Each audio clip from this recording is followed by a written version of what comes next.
দেখুন, এখানে দেবাশিস সেনগুপ্ত যিনি আত্মহত্যা করেছেন, এটা ভয়ঙ্কর আতঙ্ক থেকে করেছেন। সিএএ এনআরসি নিয়ে বিজেপি যে আতঙ্কের রাজনীতি করছে, আতঙ্কের মার্কেটিং করছে, আতঙ্ক ছড়াতে হবে, লোককে ভয় দেখাতে হবে, ভয় দেখিয়ে ভোট আদায় করতে হবে, ধর্মের নামে ভেদাভেদ, এই কাজগুলো করার জন্য এই ভদ্রলোক, আমরা বাড়ির লোকের কাছ থেকে যা শুনছিলাম, তিনি ভয়ঙ্কর উদ্বেগে ছিলেন।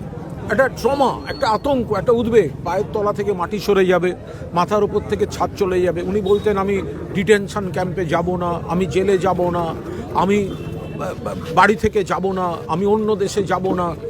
এই করতে করতে কোনোভাবে মানসিক চাপটা এত দৃঢ় হয়ে গেছিল, একটা অবসাদ, উনি আত্মহত্যা করলেন।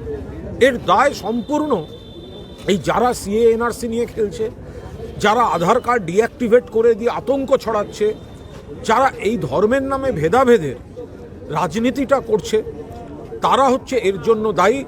মমতা বন্দ্যোপাধ্যায়, অভিষেক বন্দ্যোপাধ্যায়ের যে পরিষ্কার বক্তব্য, যারা ভোটার তালিকায় নাম আছে, যাদের আধার কার্ড আছে, তাদের অন্য তথ্য আছে, তারা সবাই নাগরিক। ফলে আপনারা উদ্বিগ্ন হবেন না।